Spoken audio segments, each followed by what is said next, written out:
Are you watching videos or not? No, I'm not watching any videos. Everyone who likes me watching videos, leave. Leave now. Get out of here. I'm not watching videos at all. I'm not watching videos today, tomorrow, ever again. I'm never watching videos ever again. Fuck everyone who likes me watching videos. Hey guys, let's watch this video real quick.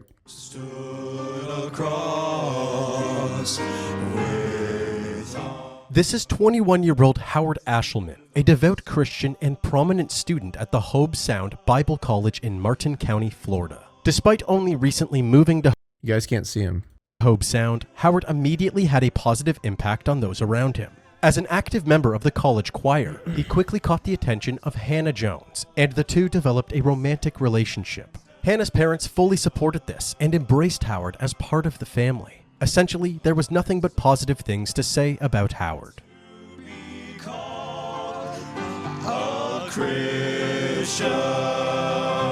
However, his seemingly perfect life was about to face intense scrutiny. Thank you, KYG. In August of 2016, the Martin County Sheriff's Office received a tip from a private investigator in Fayetteville, North Carolina, over 650 miles away from Hobe Sound. Apparently, Howard Ashelman was a prime suspect in an ongoing investigation. A few hours after receiving this tip, Never met a mentally stable choir kid? You're looking at him, and I'm as mentally stable as it fucking gets. Take that back. Take it back right now. Martin County detectives asked Howard's girlfriend Hannah and her parents if they could speak to them about Howard. How long have you known Howard? Since Late August. what have you been told by anybody? He mainly sold drugs and he was in some gangs. As more information was revealed about the type of person Howard was, Hannah's parents became concerned for their daughter's safety. We obviously don't feel comfortable with her hanging out with Howard.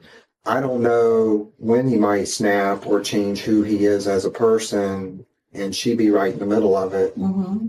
And that concerns me as a dad. Little did they know, Howard was involved in a crime much more sinister than drug dealing.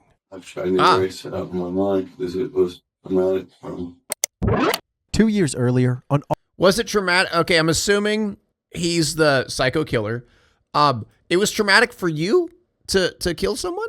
What about the person you killed? I feel like that was pretty traumatic for them because, you know, they're the one who died, not you. You're the one who killed him. August 24th, 2014, a man named Pete Chambers reported his 28-year-old son James missing to the Fayetteville Police Department in North Carolina. On August 14th, 10 days earlier, James needed a drive home from his full-time job as a construction worker before he headed to his part-time job as a lifeguard at Lake Lehman, about an hour and a half away. Pete, who was also James's boss, was initially supposed to drive him home, but he ended up asking one of James' co-workers if he could drive him home instead. The co-worker agreed. The next day, Friday, August 15th, James texted his mom saying that he loved her and would see her soon, but was unresponsive the rest of the weekend. This was uncharacteristic of James, and his family and friends quickly became concerned. After exhausting all efforts to reach him, they contacted the Lake Lehman campsite and discovered that James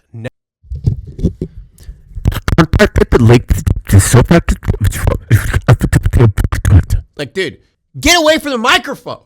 Like, sit back here. You can stand back here, and it'll be just fine. Okay? Like, you don't need to do. And he went to the lake house, and he was. You know what I mean? Like, oh my fucking God. Get a pop filter. Take a step back. Holy shit. Sorry, it's just goddamn, man. never even showed up. They crossed their fingers that they were over. They crossed their fingers over. Thinking it, and he would show up for work on Monday, but he never did. On Tuesday, Pete asked the coworker who drove James home. Pete asked the coworker. Like, what? Dude, I can't, bro. Okay, all right. We'll watch it. We'll keep going. I can't. All right. Focus up. Focus up.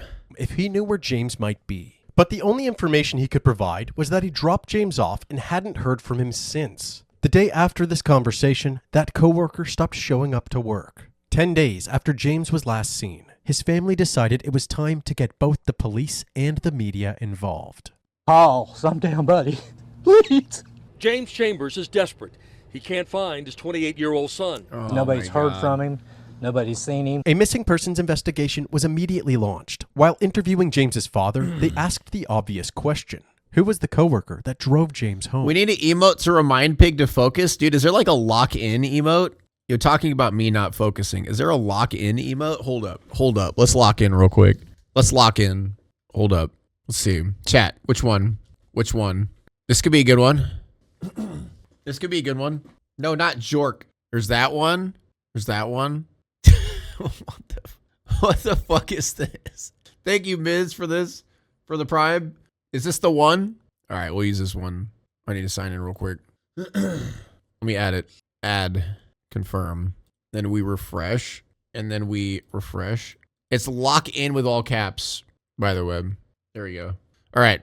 It was revealed to be none other than Howard Ashelman. Howard was actually hired and mentored by Pete, who had described him as a polite and respectful employee. However, there was one occasion a few months prior where Howard and Pete's son James got into a very heated altercation. Apparently, Howard even threatened to kill James. Naturally, Howard was asked to come in for an interview. Did you guys ever hang out after work? Yes, ma'am. How was that?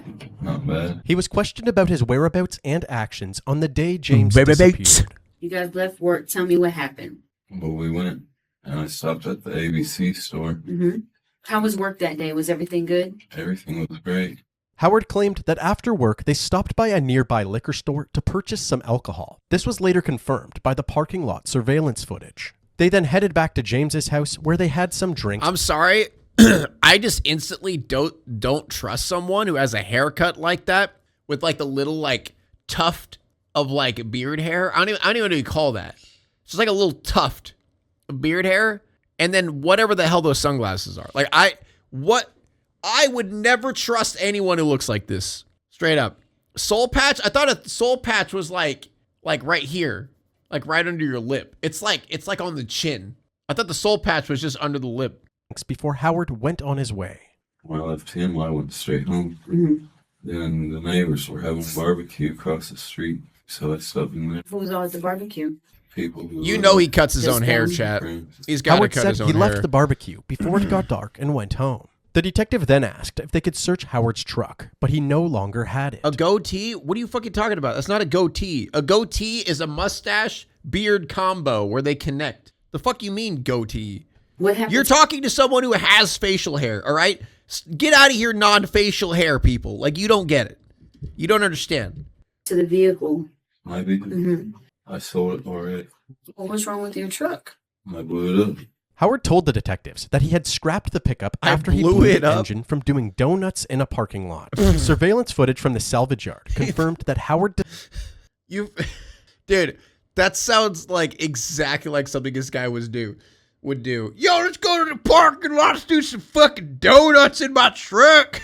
Fuck yeah.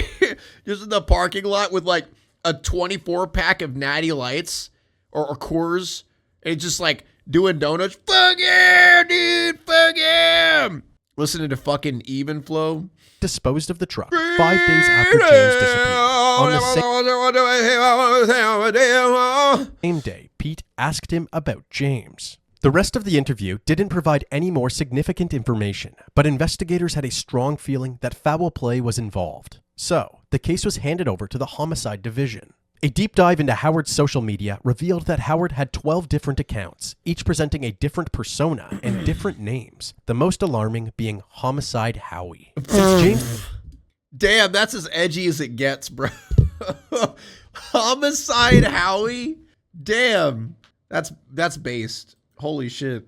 You might shoot fast, but I shoot faster. Bust your fucking ass like a big contractor. Light that motherfucker up like a firecracker. All said and done, you're the trash compactor. Your life is a movie, but I am no actor. I own everything, so I must be a master. Mess around with me.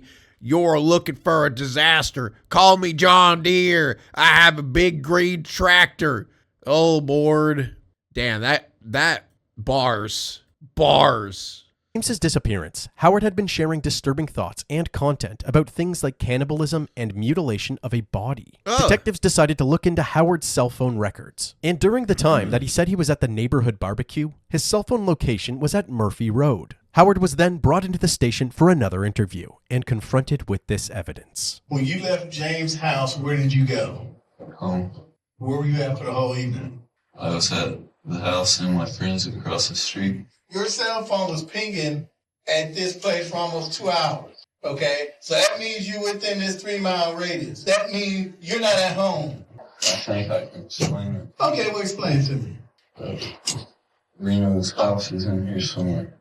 Okay? And he had my phone on him when he went back home. Howard claimed that his friend Reno Parks had tagged along to the barbecue, and when they parted ways, Reno accidentally took Howard's phone with him. A couple of hours later, Reno brought the phone back and they continued to hang out. The detective was convinced Howard wasn't telling the full truth. Yeah, I don't know about that one, Chief. This is your out. I brought you in right now to tell me the truth. You have not told me that truth since you walked in that door. Yes, sir. No, you have not. That's the only thing I want for you today, Howard. It's the truth. I'm sorry. I mean, some of this stuff, it's not like it happened yesterday. After yet another fruitless interview, investigators decided to look into Howard's friend Reno. They discovered that Reno had an extensive criminal background and was currently out on parole. But when they tracked him down, he declined to speak with the detectives. With no concrete evidence connecting Howard to James's disappearance, no more persons of interest to talk to, and no sign of James's body, the case stagnated for months. Missing for more than 2. Yo, why does he look like, what am I thinking of? Smash Mouth? Lead singer of Smash Mouth? Is that who I'm thinking of? Or am I thinking of Guy Fieri? Smash Mouth. Or Guy Fieri. Maybe a little bit of both.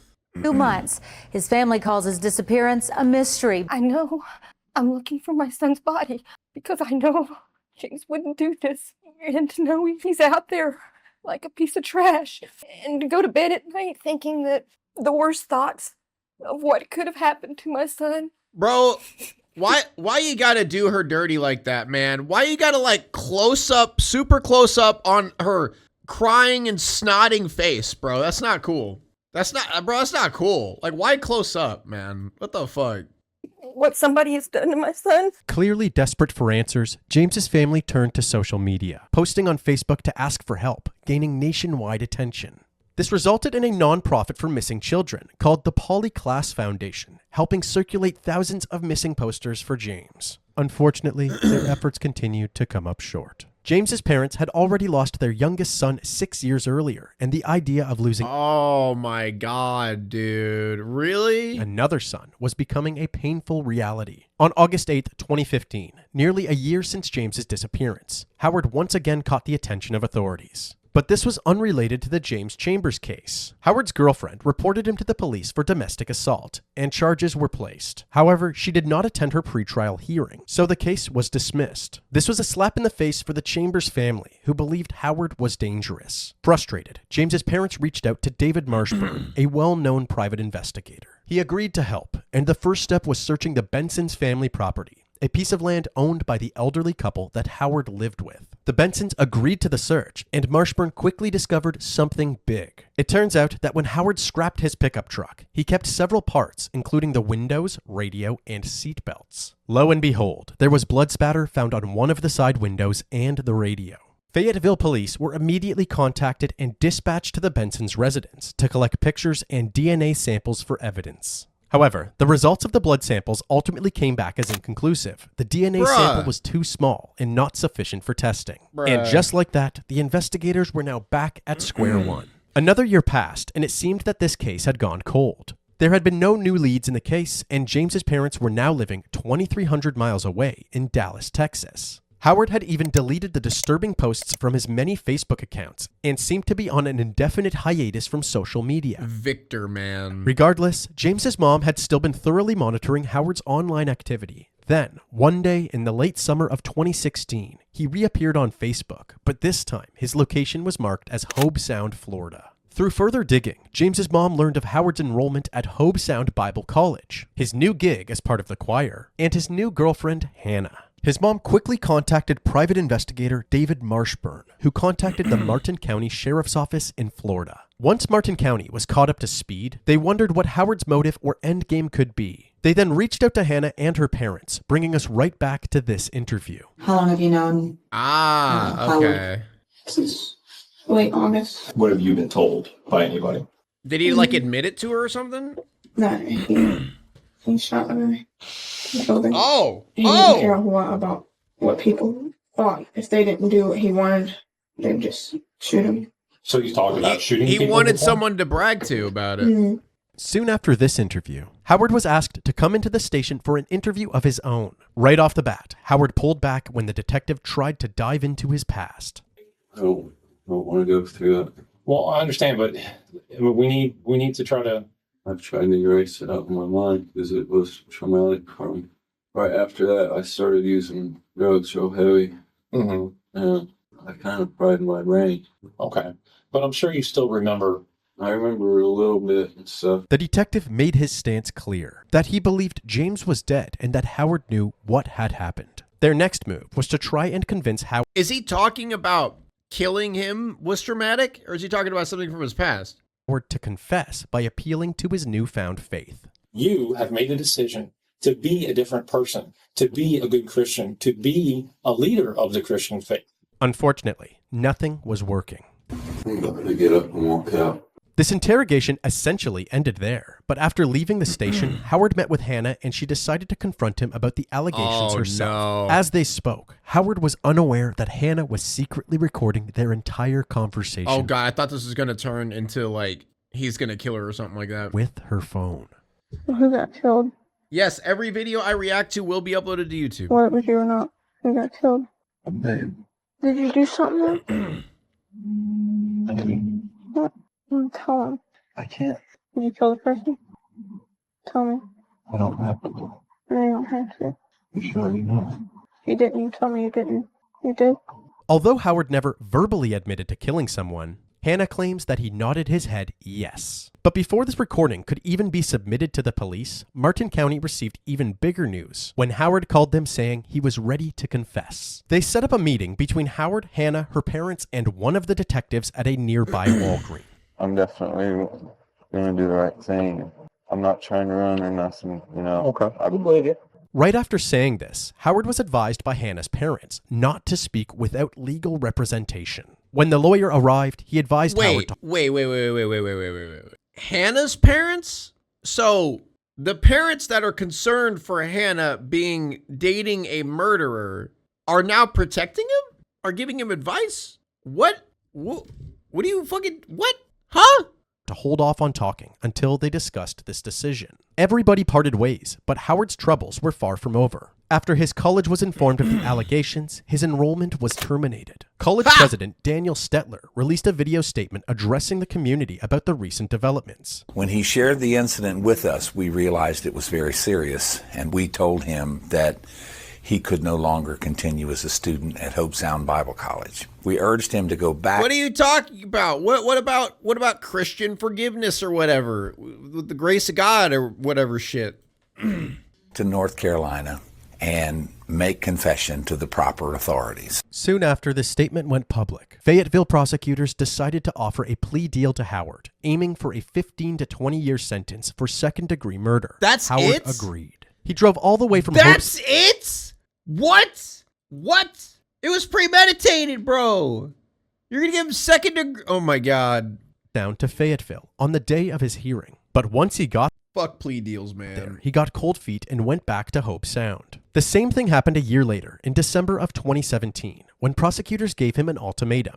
Come back to Fayetteville and confess, or they would proceed with a trial. Howard complied, once again returning to Fayetteville, but once again disappearing. This time, he didn't head back to Hope Sound. His whereabouts were unknown. Even the public defenders representing him had no idea. I don't know. Maybe arrest the guy?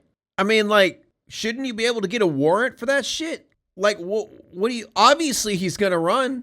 Hey, buddy, you want to come up here and turn yourself in? Oh, you ran off and now he can't find you? Ah, man, what? Why did you do that for? You could have... What? Aw. Yeah, I mean, it is out of state. Yeah, I don't know the legality of it, but it just seems kind of goofy, you know? Too bad, I guess. I don't know. They contacted the Violent Criminal Apprehension Team, and within 48 hours, Howard was located and arrested near the tiny town of Randleman in North Carolina. Investigators learned that 2 days before Howard was found, he and Hannah, who is now 18 years old, had driven to Johnson County to tie the knot at a local courthouse. Oh my God. Now that they were married, Hannah had spousal privilege, meaning she would not have to testify against Howard during the trial. So you fucking know that your boyfriend is a goddamn murderer, and you're like, ah, fuck it. Let's get married. I know you're going to go to prison for 20 years, but fuck it. Let's get married. But this ultimately didn't matter, because after being taken into custody, Howard officially accepted the plea deal. The plea deal required a full confession, so they brought him into the interrogation room for a final interview. I don't know why I did what I did.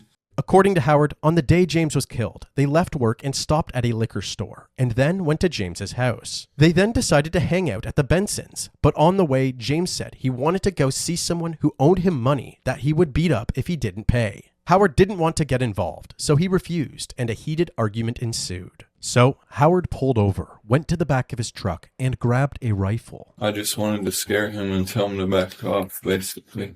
Very normal thing to do. I didn't even look through the scope or nothing. I just raised up and squeezed the trigger off. It wasn't my intention to hurt him. I just wanted to, in my mind, I was like in the movies, how they shoot right by someone and scare him. What? And then I was going to tell him if... Bullshit. Bull fucking shit. Bullshit. If you don't stop, the next one's going to get you. And I was waiting for him to come out yelling at me and say, you just try to kill me. But nothing happened. You know, then I realized I was in trouble. Dude, if you shot him, so I assume he shot him in the head. If he shot him in the perfect spot where he doesn't yell, he doesn't scream, he doesn't like say a word, he's just gone, bro shot him in the head. 1000% that was on purpose. Dude, ain't no way you shoot someone directly in the head on accident. No. I put my hand up there and there was no pulse or nothing, and he Bullshit. was breathing. Howard then confessed that he and Reno buried James's body in the woods behind the Bensons' property. What happens after you ran into the woods? I think I went and cleaned up a little bit and changed my clothes. And I went across the street to some of my friends over there. They have more liquor, and I just started drinking more.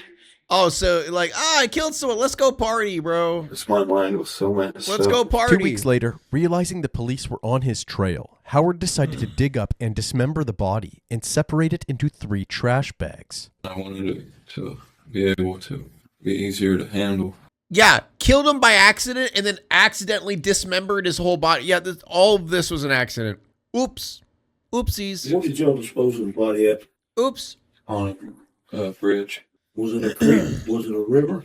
It was a bigger creek. It was broad daylight when you dumped the body over the bridge. Well, more towards the evening, but still light outside. The detectives would later realize that Howard had been dropping hints about what had happened through his Facebook posts. In one instance, through one of his aliases, Howard posted, I had a very strange dream about you last night. I wonder if it's because I burned all your things. And another post around the same time said, I never knew much about people until I took one apart, just to see how it worked. The police finally had a confession, but there was one more thing that he owed investigators due to his plea deal. He needed to help them find James. They first went to the Bensons' property to search for evidence of the burial, but unfortunately nothing notable was found. They began looking for the bridge where he disposed of James's body. The search for James's body wasn't as straightforward as investigators had hoped. It had been almost 4 years since James's murder, and Howard couldn't recall which bridge he had dumped the body. So they decided to ask Howard's friend and accomplice, Reno Parks. He refused to speak with police, but thankfully, he was willing to speak with private investigator David Marshburn. You remember the bridge you talked about with solid concrete? Was it like that? No, it was solid. But there was no metal guardrail. No, there wasn't anything. There was only one bridge that fit this description, the Keener Road Bridge. Howard did seem to recognize this bridge, but unfortunately, there was still no trace of James. As authorities continued to search for his body, Howard's sentencing took place. He was sentenced to 16 to 20 years in prison for the... Still, he didn't even take the plea deal. He didn't take the fucking plea deal. He dipped. He ran away and they found him. And they still gave him 16 to 20 years? Years in prison for the second-degree murder of James Chambers. Relief. My family's finally gonna have some peace. On February 21st, 2018, Howard's sentence began. He currently resides at the Columbus Correctional Institution in Whiteville, North Carolina. To this day, James's body has not been found. What piece of shit. What a piece of shit. So much for the South being tough on crime. Is that a thing? Is it because they have the death penalty? Now it's time to walk away. I hope you enjoyed your stay. Did you laugh or cry or maybe subscribed? I'll thank you either way. You know I will miss you. I hope you return. Tell your friend or your mother to get me more views, please.